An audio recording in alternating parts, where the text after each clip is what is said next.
السلام علیکم ورحمۃ اللہ وبرکاتہ۔ بسم اللہ الرحمن الرحیم۔ 12 روزہ آن لائن تصحیح و تدریس کورس کا ہمارا یہ 11واں درس ہے، جس میں کامیاب اور مثالی استاد کے کیا کیا اوصاف ہونے چاہیے اور تربیت کے خاطر کن کن سزاؤں کو ہم اختیار کر سکتے ہیں، کیسی نامناسب سزاؤں سے ہمیں بچنا چاہیے۔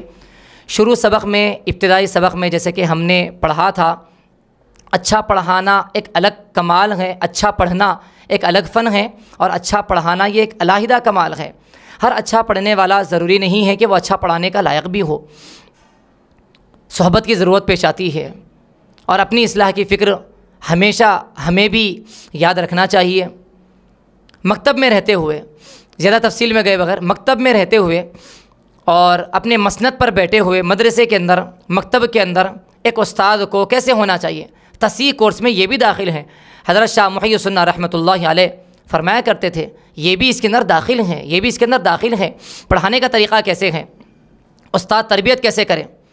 استاد کو چاہیے کہ تمام طلباء کے ساتھ شفقت اور نرمی کے ساتھ پیش آئے، آپ سے بات کرے، ارے ترے سے بات نہ کرے، گالم گلوچ نہ کریں، ماں باپ ایران توران ان کے ماں باپ پر نہ جائیں، برے القاب سے، برے نام سے نہ پکاریں، پورے نام کے ساتھ پکاریں۔ معاف کیجئے، یہ کہنا پڑتا ہے گڈے، چھوٹے، لڈو، اس طریقے کے ایسے بے ڈھنگے نام ذکر کیے جاتے ہیں جس سے بہت ٹھیس پہنچے۔ اے بن والے، اے موز والے۔ ایک طالب علم کے ساتھ جو قرآن پاک پڑھنے والا ہے، کیا آپ کو آپ کے استاد نے، کیا آپ کو آپ کے والدین نے ایسے ہی پکارا ہے؟ اگر آپ کے بچوں کو یہ پکارا جائے تو کیا آپ اس کو پسند کریں گے؟ بہت نامناسب حرکت ہے یہ۔ کمزور طلباء کو آگے بٹھائیں، انفرادی وقت دیں، قوی ذہین طلباء کے ساتھ جوڑی بنائیں، آسان ان سے سوالات کریں جس سے ان کی حوصلہ شکنی اور والے القاب سے نہ پکارے، حوصلہ شکنی والے القاب سے نہ پکارے۔ غریب اور مالدار کے طلباء یکساں ہوں۔ حضرت شاہ صاحب فرمایا کرتے تھے، پیر صاحب کا بچہ، فقیر کا بچہ، سب کے ساتھ برابر سلوک ہونا چاہیے۔ اور طلباء اگر اچھا کام کریں تو ماشاءاللہ، جزاک اللہ، سبحان اللہ، حوصلہ افزائی کے کلمات ہو۔ غلطی پر پیار سے، محبت سے تنبیہ کریں۔ اگر چھپ کر گناہ کیا ہے، چھپ کر غلطی کی ہے تو علانیہ طور پر سزا نہ دیں، اس کا افشا نہ کرے، اس کو تنہائی میں بلا کر کہیں۔ طلباء کے لیے نام لے کر دعا کریں، ان کے لیے صدقہ کریں۔ اور ایک غلطی پر پوری جماعت پر ناراض ہو جانا، کسی ایک طالب علم کی غلطی پر، یہ بھی مناسب نہیں ہے۔ اپنا لباس، اپنی وضع قطع سنت کے مطابق رکھیں۔ حضرت شاہ محی السنہ رحمۃ اللہ علیہ فرمایا کرتے تھے کہ داڑھی داڑھ سے ہے، تصحیح کرنے والوں تم کو داڑھی رکھنا چاہیے، ورنہ پھر یہ فسق ہے، یہ مکروہ تحریمی ہے، چاروں ائمہ کے پاس واجب ہے، داڑھی رکھنا چاہیے۔ پائجامہ ٹخنوں سے نیچے چلے جاتا ہے، پان منہ میں ہوتا ہے، ٹوپی نکل جاتی ہے، پیر لمبے کر دیتے ہیں، آنکھ لگ جاتی ہے، اونگ آتی ہے، سر کی مالش کرواتے ہیں، مدرسے میں، مکتب میں استاد کو یہ چیزیں مناسب اور زیبا نہیں دیتی ہے۔ تاخیر نہ ہو، اور استاد جب درسگاہ میں داخل ہو تو استاد سلام کرے۔ یہ کون سا اصول ہے کہ آنے والا سلام کرے؟ یہ تو سنت ہے، لیکن آپ یہ اصول، ہاں تعلیماً وقتی طور پر اگر یہ کہا جائے کہ طلباء آپ کو چاہیے کہ بڑوں کا احترام کرتے ہوئے سلام کرے، لیکن انہیں یہ بھی تو معلوم ہونا چاہیے کہ آنے والا سلام کرنا چاہیے۔ حکم دے دینا اور ہم تاخیر سے آئیں، طلباء وقت پر آ جائیں، کتنی خیانت ہے یہ۔ ہفتہ واری، ماہانہ اسباق کی تاریخ، روز نامچہ، استاد کو چاہیے کہ وہ طلباء کی نفسیات سے واقف ہو، اردو تاریخ کو جانتا ہو، اردو تاریخ لکھنے کا عادی ہو۔ تعلیمی اوقات میں، چاہے مکتب میں ہو، مدرسے میں ہو، فون کا استعمال نہ کریں۔ دردمند ہو استاذ، خود غرض نہ ہو، ترشرو نہ ہو، عبوساً قمطریرہ نہ ہو، جس کو دیکھنے سے بچے بدک جاتے ہوں اور اسی کو مہذب استاد یا باوقار استاد نہیں۔ باوقار کا مطلب یہ نہیں ہے کہ آپ ترشرو بن جائیں۔ آپ استاد ایسا ہونا چاہیے کہ استاد کی عظمت کی بنا پر طلباء ڈریں۔ خشیت جسے کہتے ہیں، خوف سے نہیں، طلباء خوف سے کم، خشیت سے زیادہ پڑھتے ہیں۔ محبت بھی ہو، شفقت بھی ہو۔ بچے کی عمر، ذہن، فرصت کے لحاظ سے سبق کی مقدار دیں۔ ہمیشہ طلباء کی شکایت اپنے نظماء اور اپنے ذمہ داروں کے سامنے نہ کرے، طلباء پڑھتے نہیں، طلباء پڑھتے نہیں۔ جتنے کام بتائے جا رہے ہیں، جتنے کام بتائے جا چکے ہیں، کیا وہ سارے کام ہم کر رہے ہیں؟ ادارے سے اور اس مکتب سے محبت ہو۔ علم، آلات علم کی ہم بھی صفائی کا خیال رکھیں، صرف حکم دینے والے نہ بنیں، کبھی کبھی کوئی چیز نامناسب راستے میں ہو تو اٹھا دیں۔ ذہن سازی پر توجہ دیں۔ اس بات کی پوری کوشش کرے کہ ہم اپنا اصلاحی تعلق کسی ایک مرشد، کسی بڑے اللہ والے سے اپنا تعلق ہو، مطالعے کا شوق ہو۔ ایسا نہ ہو کہ 10 سال سے ہم ایک ہی کی نورانی قاعدہ پڑھا رہے، کوئی ہماری علمی ترقی نہیں ہوئی ہے۔ ناکام ہے وہ استاذ جس کے 2 سال یکساں ہو جائیں، برابر ہو جائیں۔ غالباً مولانا اسماعیل صاحب کاپودروی برکاتہم فرماتے ہیں 1 سال میں جتنا میرا مطالعہ تھا وہی مطالعہ آئندہ سال بھی ہے، اتنا ہی میں پڑھا رہا ہوں، تو یہ میری ناکامی کی دلیل ہے۔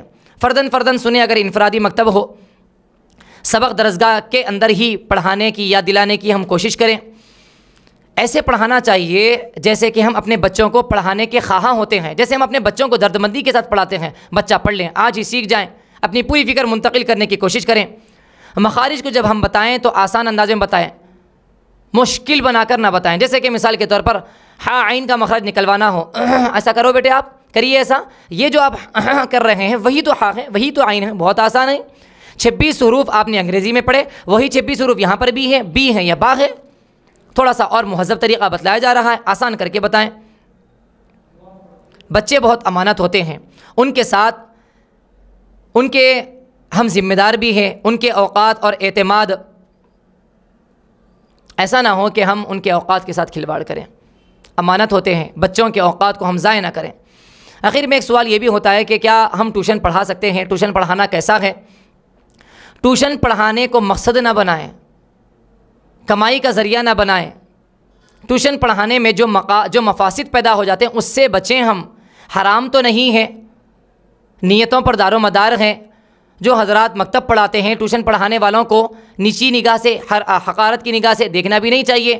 البتہ ٹیوشن پڑھانے والوں کو چاہیے کہ ہم انہی کے اندر انحصار نہ کریں، مکتب کو ڈھونڈیں، مکتب کے اندر طلباء کو لانے کی کوشش کریں، ان کے ذہن کو بنائیں، اور فیملی، خاندان کے مفتی اور فیملی حافظ صاحب بن جائیں، فیملی عالم صاحب بن جائیں، ان کے خاندان کو ایسے جیت لیں، ان کے بچوں کے ذریعے سے وقار ہو، استغنائیت ہو۔ کم سن بچیوں کو پڑھائیں، 9 سال سے زائد بچیوں کو نہ پڑھائیں، مکتب کی کوشش کریں، اور وقت گزاری کے لیے نہ جائیں، پیسوں کے لیے نہ جائیں۔ یہ اگر مفاسد اگر نہ ہو، جذبات اچھے ہوں، وقتی طور پر یا کبھی ایسا ہوتا ہے واقعی طور پر ایسے دردمند لوگ ہوتے ہیں، ان کو مکتب میں آنا ان طلباء کو بہت مشکل ہو جاتا ہے، یا ایسے علاقوں میں رہتے ہیں جہاں پر پڑھانے والا کوئی مجود میسر آسانی سے نہیں ہے، تو ان لوگوں کے لیے آن لائن پڑھانا، ٹیوشن پڑھانا یہ بھی ایک بہت بڑی خدمت ہے، لیکن اس کے مقاصد عمدہ ہونا چاہیے، مقاصد عمدہ ہونا چاہیے۔ اساتذہ تربیت کیسے کریں؟ طلباء کی سزا دے دیتے ہیں، مارتے ہیں، انگلیوں کو موڑ دیتے ہیں، 2 انگلیوں کے درمیان قلموں کو رکھ دیتے ہیں، ٹوپی کو نکال کر پھینک دیتے ہیں، مرغا بناتے ہیں، اٹھک بیٹھک کراتے ہیں، بے تکا 100 200۔ حضرت شاہ محی سنہ رحمۃ اللہ علیہ فرمایا کرتے تھے کہ جب اللہ رب العزت نے اسے انسان بنایا ہے تو آپ جانور کیوں بنا رہے ہیں، مرغا کیوں بنا رہے ہیں؟ اس سے بھی منع کرتے تھے۔ یہ ایک حافظ قرآن پاک کی تلاوت کرنے والے کے ساتھ بدتمیزی ہے۔ مارنے سے تربیت ہوگی نہیں، مارنے سے مایوسی آ سکتی ہے، ضد آ سکتی ہے، ہر درمی مڑ ہو سکتا ہے بچہ۔ سزاؤں کا مقصد تو اصلاح اور درستگی ہے۔ جس سزا سے اصلاح نہ ہو تو وہ سزا نہیں ہے، بلکہ آپ کی وہ دلی تسکین ہیں، آپ کی بھڑاس ہیں، اور آپ کی ضد ہیں۔ جسمانی تکلیف، مار پیٹ ہی ضروری نہیں ہے، نفسیاتی تکلیف بھی دے سکتے ہیں، نفسیاتی سزائیں بھی دی جا سکتی ہیں۔ بعض اکابر علماء یہ بھی کہتے ہیں ناکام ہے وہ استاد جو چھڑی کا استعمال کریں۔ اللہ کے نبی صلی اللہ علیہ وسلم بچوں کے ساتھ کیسے تربیت کرتے تھے، بہت سارے واقعات بھرے پڑے ہوئے ہیں، کتنی نرمی کے ساتھ۔ جسے اپنا بچپنا یاد ہو وہ کامیاب استاد ہیں۔ کیا آپ اپنے بچپنے میں ایسے ہی تھے؟ شرارت تو بچوں کا زیور ہوتا ہے، خباثت پر ٹوکا جائے، تنبیہ کی جائے۔ حضرت مولانا الیاس صاحب رحمۃ اللہ علیہ فرمایا کرتے تھے جب تک طالب علم کو آپ کی چپاتی سے زیادہ محبوب نہ ہو جائے تب تک اس کو تماچا نہ مارے، چہرے پر نہ مارے، مرض کی تشخیص کرنا چاہیے۔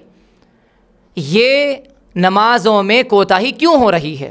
نیند کی وجہ سے، نیند کا ازالہ ہو جائے، اس کا حل پیش کرنا چاہیے۔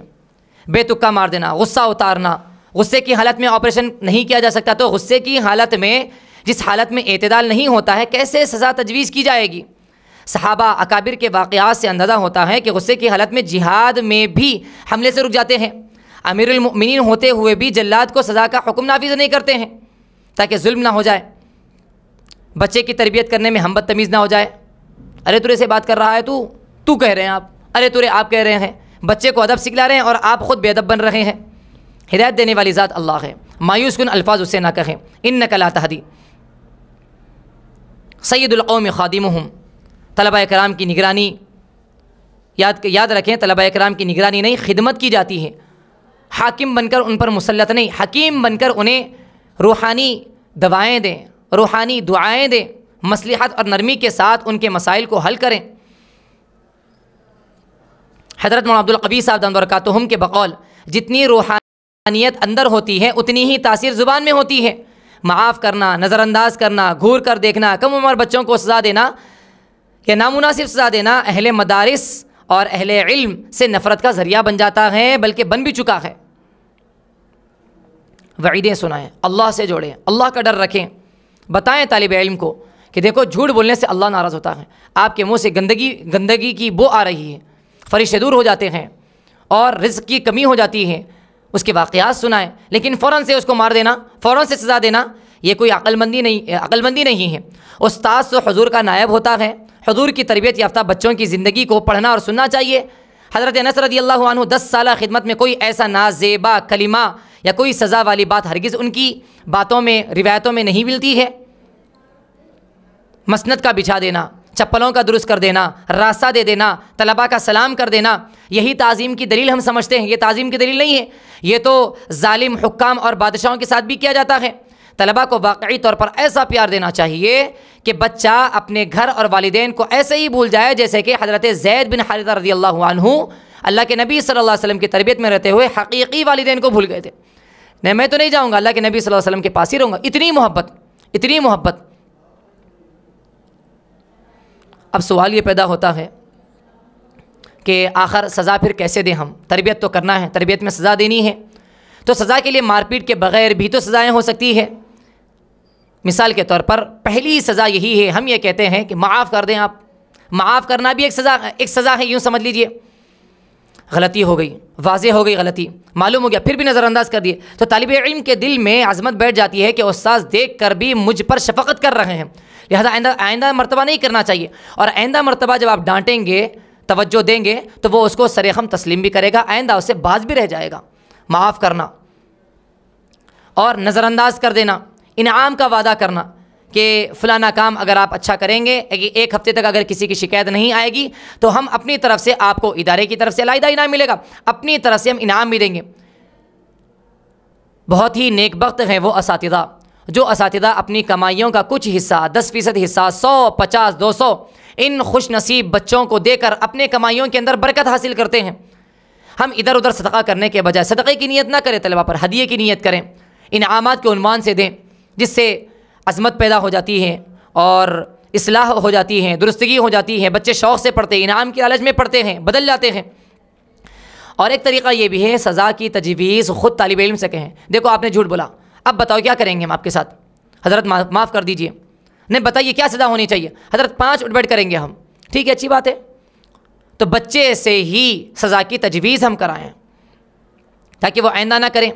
نوافل پڑھا سکتے ہیں, صلاۃ و تسبیح پڑھا سکتے ہیں, نماز کے اندر 1 آدھ پارہ پڑھا سکتے ہیں, عصر کی چھٹی, کھیل بند کر دی جائے, کھانا بند نہ کریں, مالی جرمانہ یہ نافذ نہ کریں. نفسیاتی سزائیں ہوں اپنے ساتھ ساتھ رکھیں, اپنی ذاتی خدمت لے لیں, یہ بھی ایک سزا ہے. اپنے ساتھ کھانے پر بٹھائیں, گھر پر لے کر چلے جائیں, سامنے سر پر ہاتھ پھیریں, سب کے سامنے سر پر ہاتھ پھیریں, بیٹا کہیں, پیارے کہیں, قدر بٹھانا چاہیے, محبت کا اظہار کریں, بچے کو دعائیں دیں. شیخ عبد الرحمن سدیس دامت برکاتہم کا واقعہ بھی مشہور ہے کہ ان کی والدہ نے ان کے ستانے پر, تکلیف دینے پر یہ کہا تھا کہ اللہ تیرا ناز کرے, عبد الرحمن تو نے کیا کیا, اللہ تجھے حرم کا امام بنائے. پیچھے درسگاہ میں بھیجنے کی دھمکی دے دے, نہ پڑھانے کی دھمکی دے, معافی نامہ لکھوائیں, دوسرے اساتذہ یا والدین کی سفارش کروانے کا حکم دیں, بے توجہی کریں, ترک تعلقات کریں, وقتی طور پر بائیکاٹ کریں, راتوں میں یا تنہائی میں کی جانے والی دعاؤں کا تذکرہ کریں کہ بیٹا آپ ایسی حرکت کر رہے ہیں, میں تو آپ کے لیے راتوں میں دعا کر رہا ہوں, آپ کے لیے صدقہ کر رہا ہوں, میرا دل آپ سے ایسا لگا ہوا جیسے کہ اپنے بچوں میں لگا ہوا ہے. کبھی والدین کو اطلاع کر دیں، سرپرست کو اطلاع کر دیں، یا ناظم کو اطلاع کر دیں، صدر کو اطلاع کر دیں، دفتری کارروائی کروائیں، کھڑا کر دیں، یا ہلکی پھلکی اٹھک بیٹھک کی سزا دے دیں، درسگاہ سے باہر کر دیں۔ لیکن اگر غیرت مند طلباء ہیں تو درسگاہ سے باہر کرنا بھی مناسب نہیں ہے۔ اپنی ذاتی خدمت لے، لیکن اتنی ذاتی خدمت نہیں کہ بچہ پڑھائی سے محروم ہو جائے، مطبخ کا چسکا، علم سے محرومی، غلطی کے بعد بھی عزت دینا، بازو بٹھا لینا، یہ طالب علم میرا بیٹا بہت اچھا ہے، صفحات لکھوائیں، صفحات کا مطالعہ کروائیں، 25 صفحات کا مطالعہ کر کے آپ کو آنا پڑے گا۔ اس طریقے سے ہلکی تادیبی سزا بھی، مسواک کے ذریعے سے، قلم کے ذریعے سے ہلکی پھلکی سزا، جس سے استاذ کا ڈر بیٹھ جائے۔ ٹھونگے مارنا، قلم کو انگلیوں میں رکھ دینا، ہڈی پر مارنا، چہرے پر مارنا، جانور کے چہرے پر مارنے سے منع کیا گیا، ایسا نہیں کرنا چاہیے۔ نازک مقامات پر ہم مار دیتے ہیں، بچے کن ذہن بن جاتے ہیں، بدتمیز بن جاتے ہیں، علم دین سے محروم ہو جاتے ہیں۔ اس لیے ہمیں چاہیے کہ تربیت کے جو اصول اور ضابطے کتابوں میں اکابر کی صحبتوں سے، ان کے جملے، ان کے ارشادات جتنے ہیں، ان کو ہمیں اختیار کرنا چاہیے۔ یہاں تک 11 دروس ہمارے مکمل ہوئے ہیں۔